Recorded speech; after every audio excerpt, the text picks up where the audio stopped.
주제 말씀 함께 기도하겠습니다. 시작. 위기를 극복하는 믿음. 한 번 더 시작. 위기를 극복하는 믿음. 아멘.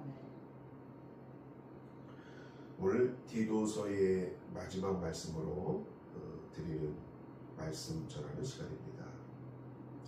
사도 바울은요, 훌륭한 목회자요, 또 위대한 학자요, 하나님의 사람이었습니다. 그는 예수 그리스도를 만나서 온전히 변하고 새 사람이 되었고 하나님의 은혜의 복음을 전하는 일을 위해서 일평생 달려갈 길을 다했던 사람입니다.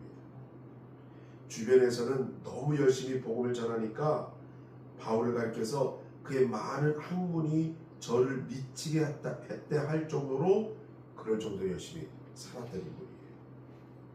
사도 바울은 선교하고 교회를 설립하는 것으로 끝이 나는 것이 아닙니다.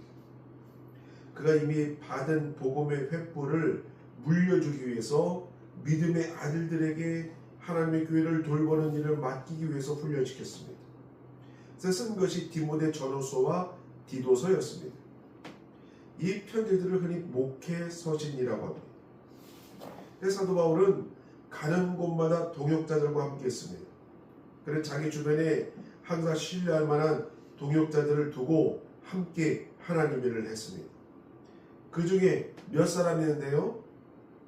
바로 디모데와 바나바와 마가와 디도입니다. 이들은 바울을 도와서 하나님의 일을 함께 했습니다. 사도 바울은 이들을 자기의 제자로 삼고 또 각 교회에 또 목회자로 두고 이들을 훈련시켰습니다. 사도 바울은 전 세계를 복음하는 비전과 꿈이 있었기 때문에 하나님께서 맡기신 새로운 사역지를 향해서 떠나게 되었습니다. 떠나면서 그는 함께 일하던 디도를 그레데 섬에 남겨놓게 되었습니다. 왜냐하면 이제는 사도 바울이 이제는 그 로마로 가기 전에 그레데 섬에 도착할 때 그레데 섬의 사람들이 복음을 잘 받아들인단 말이죠. 그러니까 그곳에 교회를 세웠어요. 그레데 교회를 세웠어요. 그래서 그레데 교회를 이 디도가 맡아서 목회하도록 두고 자기는 떠났습니다. 그래서 이제 디도가 그레데 섬을 주관하는 목회자가 된 거죠. 그 이후에 사도 바울과 디도를 통해서 복음을 듣고 예수를 믿게 된 사람들을 계속적으로 양육시키기 위해서였습니다. 단순히 개인의 신앙만 자라는 데서 그치지 않고 이제 갓 세워진 그레데 교회를 좀 더 견고하게 세우는 일을 감당하게 하기 위해서 디도를 이 그레데 섬에 남겨두었던 것입니다. 사도 바울은 디도로 하여금 복음을 전할 사람들을 계속해서 잘 돌봐주도록 격려했습니다. 중국 선교를 위해서 평생을 바친 선교사 허드슨 테일러가 있습니다. 그는 중국에서 의사로 활동하던 의사로 한동안 일하다가 중간에 영국으로 돌아가 몇 년을 보내고 다시 중국으로 돌아갔습니다. 처음에 허드슨 테일러는 복음만 전하면 된다는 생각을 가지고 중국에 들어갔습니다. 그래서 그는 병원에서 의사로 환자를 치료하면서 자기와 접촉하는 모든 사람들에게 열심히 복음을 전했습니다. 그러나 영국으로 돌아가서 지난날의 사역을 결산할 때 그의 마음속에 좀 더 조직적으로 중국 전체에 영향력을 끼칠 수 있는 사역이 부족했다고 느꼈습니다. 그러다 디도서를 읽으면서 교회가 얼마나 중요한가 하는 사실을 깨닫게 되었습니다. 그 후로 그는 다시 중국으로 돌아가 사역의 방향을 바꿨습니다. 그래서 교회 중심의 사역을 그 이후로 다시 시작했다고 합니다. 사도 바울이 떠나간 후에 그레데 섬의 교회는 위기에 처하게 되었습니다. 물론 이것은 일종의 성장의 고통이라고 말할 수 있을 것입니다. 어쨌든 사도 바울이 생각하고 기대했던 대로 교회가 자라질 못했어요. 이 소식을 들은 바울은 그의 마음은 교회의 안정을 바라고 안타까운 심정으로 디도에게 편지를 쓰게 된 것입니다. 그레데 교회의 위기는 교회 안에서의 논쟁의 분위기가 조성되고 이단이 침투한 것입니다. 어리석은 변론과 자기 주장만이 옳다고 생각했습니다. 잠언서 17장 14절 말씀입니다. 우리 함께 읽습니다. 시작. 다투는 시작은 뚝에서 물이 새는 것 같은즉 싸움이 일어나기 전에 시비를 그칠 것이니라. 아멘. 아주 적절한 비유죠. 다투는 시작은 뚝에서 물이 새는 것 같듯이, 뚝이 물이 셀 때 어떻게 돼요? 처음에는 살살살 새잖아요. 조금씩 졸졸졸 새다가 나중에 어떤 임계점이 지나가면 어떻게 돼요? 뚝이 탁 터지잖아요. 그러니까 이게 물이 잘 졸졸졸 셀 때 그때 막아야 된다. 교회도 마찬가지예요. 교회에 이단이 이렇게 득사하기 전에, 임계점이 터지기 전에 그걸 막으라는 거예요. 성경 어디를 봐도 다투지 말라고 했지 다투라고 하는 곳은 어디에도 없습니다. 그런데 그런데 교인들에게는 율법에 대한 다툼이 있었습니다. 언제나 그렇습니다만 율법에는 두 가지 이단이 있습니다. 하나는 바울이 갈라디아에서는 언급했던 것처럼 소위 율법주의가 있습니다. 율법주의는 율법 중에 어떤 조항을 반드시 지켜야 구원을 받는다라고 강조하는 사람들입니다. 예수만 믿어서 구원을 받는 것이 아니라 율법도 잘 지켜야 구원받는다고 주장을 합니다. 그것이 율법주의자들이에요. 그래서 자칫하다가는 율법으로 넘어가면은 예수님보다도 율법이 앞서는 경향이 있는 거예요. 또 다른 하나는 반대에 있겠죠. 그러면 그 사람도 어떤 사람이냐? 무율법주의자예요. 한쪽은 율법주의자들, 한쪽은 무율법주의자. 이들은 율법주의와 정반대되는 사람들입니다. 율법을 지켜서 구원받지 못하니까 율법이나 계명은 아무런 의미가 없다, 이렇게 주장하는 사람들입니다. 이 사람들도 잘못된 거죠. 복음은 반드시 있어야 되는 거예요. 그러나 복음은 우리 신앙의 기초로서 있는 것이지 또 복음이 우리 신앙을 앞서가 버리면 안 되는 거예요. 그래서 이 율법주의와 무율법주의는 우리가 다 조심해야 되는 것들이죠. 그러면 율법에 대한 가장 복음적이고 성경적인 접근은 어떤 것입니까? 율법을 지켜서 구원받지 못한다면 어떻게 해야 구원을 받을 수 있습니까? 오직 믿음으로만 구원받는 거예요. 그것이 앞서되는 거예요. 무엇이 앞서되냐? 나의 믿음이 앞서되는 거예요. 내가 하나님을 믿는 믿음으로 구원받는다. 그러면 믿음으로 구원받는 사람의 율법과의 관계는 어떻습니까? 구원을 받았기 때문에 율법을 지키는 거죠. 내가 구원을 받았기 때문에 성경 열심히 읽는 거죠. 그리고 성경대로 살려고 노력하는 거죠. 그 먼저가 무엇이고 나중이 무엇인가를 알아야 되는 거예요. 우리는 율법을 지킴으로써 구원을 받을 수 없습니다.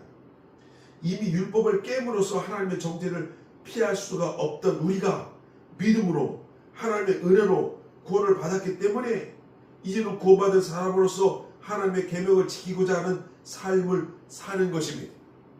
너희는 먼저 그 나라 의를 구하라. 그러면 이 모든 것을 너에게 더하시리라. 이것처럼 내가 이미 구원을 받았으니 이제 말씀대로 살리라. 다짐을 갖고 성경을 묵상하고 그대로 살려고 노력하는 삶, 그것이 온전한 신앙인의 삶인 줄 아시기 바랍니다. 그러면 사도 바울이 그레교회의 위기를 어떻게 극복해야 한다고 가르쳤습니까? 첫째는요, 무익한 논쟁을 그치고 서로의 유익을 위하여, 우리 함께 있습니다. 시작. 나눔의 공동체로 살아야 된다는 거죠. 무익한 논쟁을 그치고 서로의 유익을 위하여 나눌 수 있는 나눔의 공동체를 만들어 놓아야 한다는 겁니다. 디도서 3장 8절로 9절 말씀입니다. 함께 있습니다. 시작. 이 말이 미쁘도다. 원하건대 너는 이 여러 것에 대하여 굳세게 말하라. 이는 하나님을 믿는 자들로 하여금 조심하여 선한 일을 힘쓰게 하려 함이라. 그것은 아름다우며 사람들에게 유익하니라. 그러나 어리석은 변론과 족보 이야기와 분쟁과 율법에 대한 다툼은 피하라. 이것은 무익한 것이요 헛된 것이니라. 아멘. 대조적으로 나타나는 두 낭만이 있습니다. 마지막 부분에 우리 함께 있습니다. 시작. 사람들에게 유익하니라. 또 반대되는 말은요, 함께 있습니다. 시작. 이것은 무익한 것이요 헛된 것이니라. 아멘. 우리는 무익한, 우리 빨간 것이 함께 있습니다. 시작. 어리석은 변론과 족보 이야기와 분쟁과 율법에 대한 다툼은 피하라. 이것이 뭐라고요? 무익하고 헛된 것이라는 거예요. 어리석은 변론, 교회 내에서 어리석은 변론하면 안 된다는 거죠. 교회 내에서 족보 이야기하면 안 된다는 거예요. 교회에서 분쟁하면 안 된다는 거예요. 또 교회에서 율법에 대해서 다투면 안 된다는 거예요. 이것이 아주 정답이죠.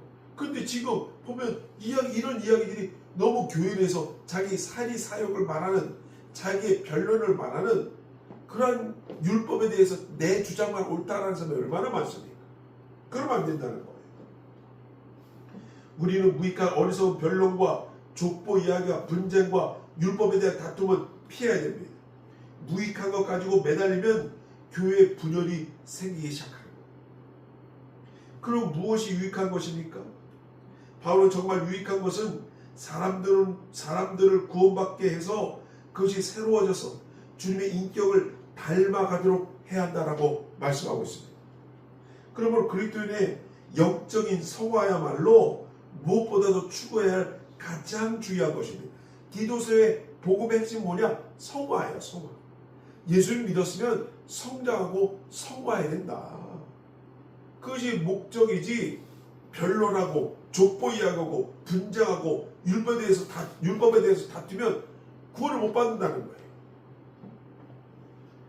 성 어거스틴은요 고백록에서 이런 말을 했습니다. 함께 있습니다. 시작.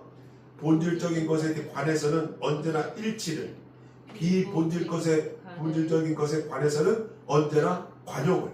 이 말이 정답이라고 생각합니다. 본질적인 관해서는 언제나 일치를 우리가 가져야 되는 거예요. 그러나 비본질적인 것에 관해서는 언제나 관용을 가지고 살아야 된다는 거죠. 우리가 신앙생활을 하는데 가장 중요한 것은 사람이 어떻게 구원받느냐 또는 예수님이 누구시냐 하는 문제입니다. 이것이 신앙에서 절대적인 문제예요. 아주 본질적인 것입니다. 이것을 타협할 수 없는 문제입니다. 이것을 바꾸면 이단이 되는 거예요. 예수님에 관해서 또 신앙의 구원에 관해서 다른 이물질이 들어오면 그것이 이단입니다. 거기서 타협할 수 없어요. 그러나 본질적인 것이 아닌 것, 소위 절대적이지 않은 것에 관해서는 의견이 달라질 수 있다. 그런 것에 관해서는 서로를 존경하고 다른 생각을 용납할 수 있는 넓은 마음이 필요한 줄 아시기 바랍니다. 어거스틴의 말대로 관용할 수 있는 마음을 가지라는 거예요. 두 번째는요, 우리 함께 있습니다. 시작. 순결한 교리를 지킬 수 있는 교회. 순결한 교리를 지킬 수 있는 교회가 되어야 된다. 오늘 주신 말씀 디도서 3장 10절 말씀입니다. 시작. 이단에 속한 사람을 한두 번 훈계한 후에 멀리하라. 말씀을 자세히 보면 이단하고 토론하라고 말씀한 적이 없습니다. 이단하고 함께 말씀으로 싸우라는 말이 없어요. 그냥 훈계하라 라고 말씀하고 있습니다. 그러므로 이단하고는 내가 옳다 내가 틀렸다 하면서 토론하라고 하지 마시기 바랍니다. 똑바로 믿으라고 훈계하면 되는 거예요. 사도 요한은 단호히 말씀하고 있습니다. 요한 2서 9절로 11절 말씀입니다. 함께 읽겠습니다. 시작.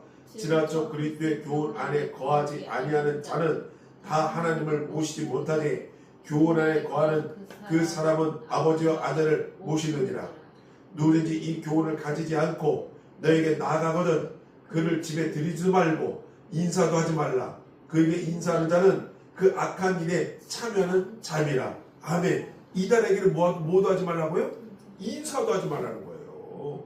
예, 아주 단호해야 된다는 거예요. 이처럼 이단에 빠진 사람들을 대하는 데는 그들이 그것을 포기하든가 아니면 그들을 떠나야 됩니다. 잘못된 영향을 미치기 시작하면 교회는 분열되며 결국 하나님을 온전히 믿을 수 없는 공동체가 되고 마는 거예요. 교회가 그만큼 약한 거예요. 유리 같은 존재예요. 그래서 이물질이 들어오면 단호히 거절해야 되는 거예요. 디도서 3장 11절 말씀입니다. 이렇게 있습니다. 시작. 이러한 사람은 내가 아는 바와 같이 부패하여져서 스스로 정죄한 자로서 죄를 짓느니라. 아멘. 이렇게 되는 거예요. 교회가. 교회는 순결해야 됩니다. 교회를 지켜야 돼요. 그래서 거기에 대해서는 그 이단의 교회를 단호히 배격해야 되는 거예요. 세 번째는요. 함께 있습니다. 시작. 서로가 서로를 격려하는 교회. 아멘. 우리는 하나님이 기뻐하시는 교회가 되기 위해서 흔들림 없이 복음 위에 든든히 서가는 교회가 되어야 할 것이 바랍니다. 그러기 위해서 이달에 속지 말고 서로 격려해서 복음 안에서 살아가야 됩니다. 디모데 전후서와 디도서는요, 사도 바울의 마지막 편지글입니다. 사도 바울이 살면서 디모데 전후서와 디도서를 마지막 쓰고 이제 돌아가셨어요. 바울은 인생의 겨울이 오기 전에 자기가 세운 교회들이 복음 안에서 든든히 세워져 가기를 바라는 마음에서, 그래서 하나님의 역사를 감당할 수 있게 하기 위해서 뜨거운 마음으로 간절한 심정으로 편지를 썼습니다.